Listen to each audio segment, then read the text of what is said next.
ಜ್ಯೋತಿಷ್ಯ ತರಗತಿಯ 8ನೇ ವಿಡಿಯೋಗೆ ಸ್ವಾಗತ. ಹಿಂದಿನ ವಿಡಿಯೋದಲ್ಲಿ ಗ್ರಹಗಳ ಶತ್ರುತ್ವ ಹಾಗೂ ಮಿತ್ರತ್ವ ಹಾಗೆ ಅದರ ಜೊತೆ ಸೌಮ್ಯ ಗ್ರಹಗಳು ಹಾಗೂ ಕ್ರೂರ ಗ್ರಹಗಳು ಯಾವುದು ಅನ್ನೋದನ್ನು ಕೂಡ ತಿಳಿಸಿದ್ದೆ. ಇವತ್ತು ಚರ ಸ್ಥಿರ ದ್ವಿಸ್ವಭಾವ ರಾಶಿಗಳು ಯಾವುದು, ಅಗ್ನಿತತ್ವ ವಾಯುತತ್ವ ರಾಶಿಗಳು ಯಾವುದು, ಹಾಗೆ ಸ್ತ್ರೀ ಪುರುಷ ನಪುಂಸಕ ಗ್ರಹಗಳು ಯಾವುದು ಅನ್ನೋದೆಲ್ಲವನ್ನ ನೋಡ್ತಾ ಹೋಗೋಣ. ಅಲ್ಲಿವರೆಗೂ ನೀವಿನ್ನೂ ನಮ್ಮ ಸಿಂಹಧ್ವಜ ಚಾನಲನ್ನು ಸಬ್ಸ್ಕ್ರೈಬ್ ಮಾಡಿಲ್ಲ ಅಂದರೆ ಈಗಲೇ ಸಬ್ಸ್ಕ್ರೈಬ್ ಮಾಡಿ. ಸ್ನೇಹಿತರೆ, 12 ರಾಶಿಗಳು ಯಾವುದು ಅನ್ನೋದು ನಿಮಗೆಲ್ಲ ಚೆನ್ನಾಗಿ ಗೊತ್ತು. ಈ 12 ರಾಶಿಗಳನ್ನು ಚರ ಸ್ಥಿರ ದ್ವಿಸ್ವಭಾವ ರಾಶಿಗಳು ಅನ್ನೋ 3 ವಿಭಾಗವಾಗಿ ವಿಂಗಡಣೆ ಮಾಡಲಾಗಿದೆ. ಹಾಗೆ ಅಗ್ನಿತತ್ವ, ಭೂತತ್ವ, ವಾಯುತತ್ವ ಹಾಗೂ ಜಲತತ್ವ ಅನ್ನೋ 4 ವಿಭಾಗಗಳಾಗಿ ಕೂಡ ಮಾಡಲಾಗಿದೆ. ಒಂದೊಂದು ರಾಶಿಗಳ ವಿಂಗಡಣೆಯನ್ನು ತಿಳಿದುಕೊಳ್ತಾ ಹೋಗೋಣ. ಮೊದಲನೇದಾಗಿ ಈ ರೀತಿಯ ಕುಂಡಲಿಯನ್ನು ತಯಾರು ಮಾಡಿಕೊಳ್ಳಿ. ಮೇಷರಾಶಿ ಚರ, ವೃಷಭ ರಾಶಿ ಸ್ಥಿರ ಸ್ವಭಾವ, ಮಿಥುನ ದ್ವಿಸ್ವಭಾವ ರಾಶಿ, ಮತ್ತು ಕರ್ಕಾಟಕ ಚರ ರಾಶಿ, ಸಿಂಹ ಸ್ಥಿರ ರಾಶಿ, ಕನ್ಯಾ ದ್ವಿಸ್ವಭಾವ ರಾಶಿ, ಮತ್ತು ತುಲಾ ಚರ ರಾಶಿ, ವೃಶ್ಚಿಕ ಸ್ಥಿರ ರಾಶಿ, ಧನಸ್ಸು ದ್ವಿಸ್ವಭಾವ ರಾಶಿ, ಮಕರ ಚರ ರಾಶಿ, ಕುಂಭ ಸ್ಥಿರ ರಾಶಿ, ಮೀನ ದ್ವಿಸ್ವಭಾವ ರಾಶಿ. 4 ಕಡೆಯ ಮೂಲೆಯಲ್ಲಿರೋ ರಾಶಿಗಳು ದ್ವಿಸ್ವಭಾವ ರಾಶಿಗಳು. ಅವುಗಳ ಹಿಂದಿನ ರಾಶಿ ಸ್ಥಿರ ರಾಶಿ, ಮುಂದಿನ ರಾಶಿ ಚರ ರಾಶಿ. ಈ ರೀತಿ ನೆನಪಲ್ಲಿ ಇಟ್ಕೋಬಹುದು. ಚರ ಅಂದರೆ ಚಲನೆಯಲ್ಲಿ ಇರುವಂಥದ್ದು ಅಂತ ಅರ್ಥ.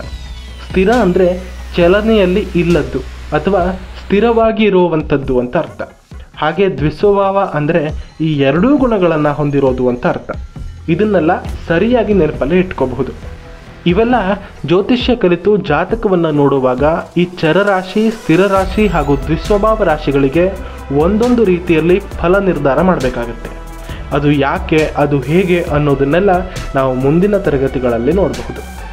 ಇನ್ನು ಅಗ್ನಿತತ್ವ, ಭೂತತ್ವ, ವಾಯುತತ್ವ ಹಾಗೂ ಜಲತತ್ವ ರಾಶಿಗಳ ಬಗ್ಗೆ ನೋಡ್ತಾ ಹೋಗೋಣ. ಇದು ಕೂಡ ಅಷ್ಟೇ, ಇದನ್ನು ಕುಂಡಲಿಯಲ್ಲಿ ಬರ್ಕೊಳ್ಳಿ. ಮೇಷ, ಸಿಂಹ, ಧನಸ್ಸು ಇವು ಅಗ್ನಿತತ್ವ ರಾಶಿಗಳು. ವೃಷಭ, ಕನ್ಯಾ, ಮಕರ ಇವು ಭೂತತ್ವ ರಾಶಿಗಳು. ಮಿಥುನ, ತುಲಾ, ಕುಂಭ ಇವು ವಾಯುತತ್ವ ರಾಶಿಗಳು. ಕರ್ಕಾಟಕ, ವೃಶ್ಚಿಕ, ಮೀನ ಇವು ಜಲತತ್ವ ರಾಶಿಗಳು. ಇನ್ನು ಹಾಗೆ ನವಗ್ರಹಗಳನ್ನು ಸ್ತ್ರೀ, ಪುರುಷ ಹಾಗೂ ನಪುಂಸಕ ಗ್ರಹಗಳಾಗಿ ಕೂಡ ವಿಂಗಡಣೆ ಮಾಡಲಾಗಿದೆ. ಅವುಗಳನ್ನು ಕೂಡ ಇದೇ ವಿಡಿಯೋದಲ್ಲಿ ನೋಡೋಣ. ಗ್ರಹಗಳ ಸ್ವಭಾವಕ್ಕನುಗುಣವಾಗಿ ಈ ವಿಂಗಡಣೆಯನ್ನು ಮಾಡಲಾಗಿದೆ. ಪುರುಷ ಗ್ರಹಗಳು ಯಾವುದು ಅಂತ ನೋಡೋದಾದರೆ ಸೂರ್ಯ, ಕುಜ, ಗುರು ಈ 3 ಪುರುಷ ಗ್ರಹಗಳು. ಚಂದ್ರ ಮತ್ತು ಶುಕ್ರ ಈ 2 ಗ್ರಹಗಳು ಸ್ತ್ರೀ ಗ್ರಹಗಳು. ಬುಧ, ಶನಿ, ರಾಹು, ಕೇತು ಈ 4 ಗ್ರಹಗಳು ನಪುಂಸಕ ಅಥವಾ ನ್ಯೂಟ್ರಲ್ ಗ್ರಹಗಳು. ಜ್ಯೋತಿಷ್ಯದಲ್ಲಿ ಪ್ರತಿ ಅಂಶಗಳನ್ನು ಕೂಡ ಕಲಿಯೋದು ಎಷ್ಟು ಮುಖ್ಯವಾಗುತ್ತೆ ಅನ್ನೋದು ನಾನು ಪ್ರತಿ ವಿಡಿಯೋದಲ್ಲಿ ಹೇಳ್ತಾ ಇದ್ದೀನಿ. ಹೀಗಾಗಿ ಈ ಸ್ತ್ರೀ, ಪುರುಷ, ನಪುಂಸಕ ಈ ಗ್ರಹಗಳ ಬಗ್ಗೆ ಕೂಡ ನೀವು ಕಲಿಲೇಬೇಕು.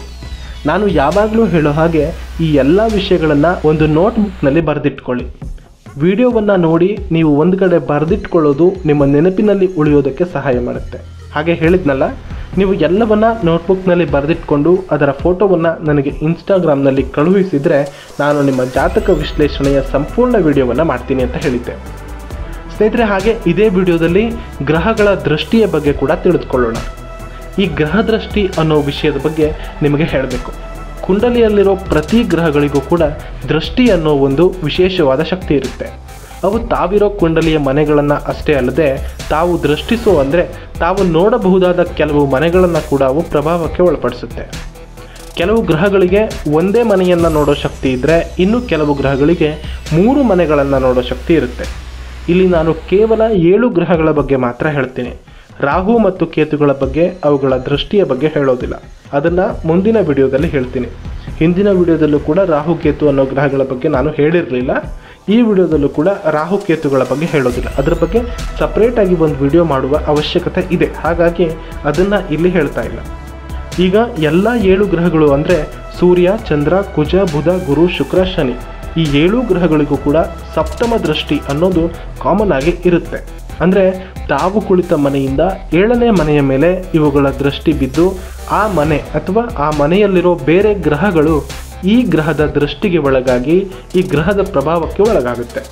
ಉದಾಹರಣೆಗೆ ಈ 7 ಗ್ರಹದಲ್ಲಿ ಯಾವುದೇ ಗ್ರಹಗಳು ಮಕರ ರಾಶಿಯಲ್ಲಿ ಕುಳಿತಿದ್ರೆ ಅವುಗಳ 7ನೇ ಮನೆಯ ದೃಷ್ಟಿ ಕರ್ಕಾಟಕ ರಾಶಿಯ ಮೇಲೂ ಹಾಗೂ ಆ ಕರ್ಕಾಟಕ ರಾಶಿಯಲ್ಲಿ ಯಾವುದಾದರೂ ಗ್ರಹಗಳಿದ್ದರೆ ಅವುಗಳ ಮೇಲೂ ಕೂಡ ಪ್ರಭಾವವನ್ನು ಬೀರುತ್ತೆ.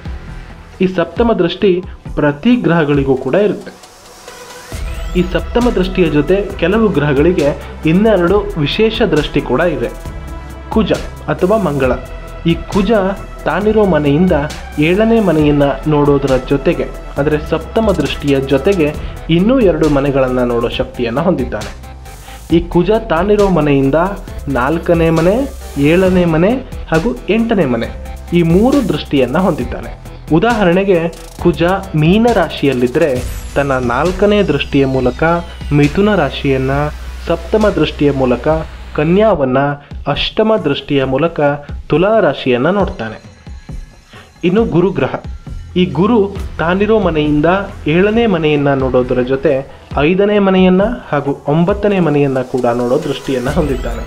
ಉದಾಹರಣೆಗೆ ಧನಸ್ಸು ರಾಶಿಯಲ್ಲಿ ಇರೋ ಗುರು ತನ್ನ ಪಂಚಮ ದೃಷ್ಟಿಯ ಮೂಲಕ ಮೇಷರಾಶಿಯನ್ನು, ಸಪ್ತಮ ದೃಷ್ಟಿಯ ಮೂಲಕ ಮಿಥುನವನ್ನು ಹಾಗೂ ತನ್ನ 9ಮ ದೃಷ್ಟಿಯ ಮೂಲಕ ಸಿಂಹ ರಾಶಿಯನ್ನು ನೋಡ್ತಾನೆ. ಇನ್ನು ಶನಿ. ಈ ಶನಿ ತಾನಿರೋ ಮನೆಯಿಂದ 7ನೇ ಮನೆಯನ್ನು ನೋಡೋದ್ರ ಜೊತೆಗೆ 3ನೇ ಮನೆಯನ್ನು ಹಾಗೂ 10ನೇ ಮನೆಯನ್ನು ಕೂಡ ನೋಡ್ತಾನೆ. ಉದಾಹರಣೆಗೆ ಮೀನ ರಾಶಿಯಲ್ಲಿರೋ ಶನಿ ತನ್ನ 3ನೇ ದೃಷ್ಟಿಯಿಂದ ವೃಷಭ ರಾಶಿಯನ್ನು, ಸಪ್ತಮ ದೃಷ್ಟಿಯಿಂದ ಕನ್ಯಾ ರಾಶಿಯನ್ನು ಹಾಗೂ 10ನೇ ದೃಷ್ಟಿಯಿಂದ ಧನಸ್ಸು ರಾಶಿಯನ್ನು ನೋಡೋ ಶಕ್ತಿಯನ್ನು ಹೊಂದಿದ್ದಾನೆ. ಈ 3 ಗ್ರಹಗಳನ್ನು ಬಿಟ್ಟು ಸೂರ್ಯ, ಚಂದ್ರ, ಬುಧ, ಶುಕ್ರ ಈ 4 ಗ್ರಹಗಳಿಗೆ ಕೇವಲ ಸಪ್ತಮ ದೃಷ್ಟಿ ಮಾತ್ರ ಇದೆ. ಅವು ತಾವಿರೋ ಮನೆಯಿಂದ ಕೇವಲ 7ನೇ ಮನೆಯನ್ನು ಮಾತ್ರ ನೋಡುತ್ತೆ. ನಾನಿಲ್ಲಿ ಈ ವಿಷಯವನ್ನು ಪದೇ ಪದೇ ಯಾಕೆ ಹೇಳ್ತಿದ್ದೀನಿ ಅಂದರೆ, ಈ ವಿಷಯ ಜ್ಯೋತಿಷ್ಯದಲ್ಲಿ ಅತ್ಯಂತ ಮುಖ್ಯವಾಗಿದೆ. ಇದನ್ನು ಯಾವತ್ತಿಗೂ ನೆನಪಲ್ಲಿಟ್ಕೋಬೇಕು. ಪ್ರತಿ ಕುಂಡಲಿಯನ್ನು ರೀಡ್ ಮಾಡುವಾಗಲೂ ಈ ಅಂಶಗಳ ಬಗ್ಗೆ ನಾವು ಗಮನಿಸಲೇಬೇಕು. ಹಾಗಾಗಿ ಪ್ರತಿ ಸಾಲ ನಿಮಗೆ ಈ ದೃಷ್ಟಿಯ ವಿಡಿಯೋಗಳನ್ನು, ಇನ್ನು ಮುಂದೆ ಬೇರೆ ಬೇರೆ ರೀತಿಯ ವಿಡಿಯೋಗಳನ್ನು ಹೇಳುವಾಗಲೂ ಕೂಡ ಈ ವಿಷಯಗಳನ್ನು ನಾನು ನಿಮಗೆ ಆಗಾಗ ನೆನಪಿಸ್ತಾ ಇರ್ತೀನಿ. ಯಾವ ಗ್ರಹಗಳು ಯಾವ ಮನೆಯಲ್ಲಿದ್ದು ಯಾವ ಮನೆಯನ್ನು ನೋಡುತ್ತದೋ ಆ ಮನೆಗಳ ಮೇಲೆ ಈ ಗ್ರಹದ ಪ್ರಭಾವ ಇರುತ್ತೆ ಅನ್ನೋದು ನಿಮಗೆ ಅರ್ಥವಾಗುತ್ತೆ ಅಂತ ನಾನು ಅಂದ್ಕೊಂಡಿದ್ದೀನಿ. ಹಾಗೆ ಕುಜ ಗ್ರಹ ಮಿಥುನದಲ್ಲಿ ಇದ್ದರೆ ಯಾವ ಮನೆಗಳ ಮೇಲೆ ದೃಷ್ಟಿ ಇರುತ್ತೆ ಅನ್ನೋದನ್ನು ನೀವು ಈ ವಿಡಿಯೋದ ಕೆಳಗೆ ಕಮೆಂಟ್ ಮಾಡಿ. ನಿಮ್ಮ ಉತ್ತರ ಸರಿಯಾಗಿರುತ್ತಾ ಇಲ್ವಾ ಅಂತ, ಹಾಗೂ ನೀವು ಎಷ್ಟು ಪ್ರಮಾಣದಲ್ಲಿ ಈ ವಿಡಿಯೋವನ್ನು ಅರ್ಥ ಮಾಡ್ಕೊಂಡಿದ್ದೀರಾ ಅಂತ ನಾನು ತಿಳ್ಕೊಳ್ಳೋದಕ್ಕೆ ಸಹಾಯವಾಗುತ್ತೆ. ಈ ಹಿಂದೆ ನಾನು ಕಮ್ಯುನಿಟಿ ಪೋಸ್ಟ್ನಲ್ಲಿ ರಾಜಗ್ರಹ ಯಾವುದು ಅಂತ ಪೋಸ್ಟ್ ಮಾಡಿದ್ದೆ. ಅದಕ್ಕೆ ಬಹಳಷ್ಟು ಜನ ಸೂರ್ಯ ಅಂತ ಸರಿಯಾಗಿ ಉತ್ತರವನ್ನು ಕೊಟ್ಟಿದ್ದಾರೆ. ಆದರೆ ಕೆಲವಷ್ಟು ಜನ ಬೇರೆ ಬೇರೆ ಗ್ರಹಗಳನ್ನು ಕೂಡ ಸೆಲೆಕ್ಟ್ ಮಾಡಿದ್ದಾರೆ. ಹಾಗಾಗಿ ನೀವು ಅಷ್ಟು ಗಮನವಿಟ್ಟು ಇದನ್ನು ಕಲಿತಾ ಇಲ್ಲ ಅಂತ ಅನುಮಾನ ನನಗೆ ಬರ್ತಾ ಇದೆ. ಹಾಗಾಗಿ ಈ ಪ್ರಶ್ನೆಗೆ ಉತ್ತರವನ್ನು ಕಮೆಂಟ್ ಮೂಲಕ ನನಗೆ ತಿಳಿಸಿ.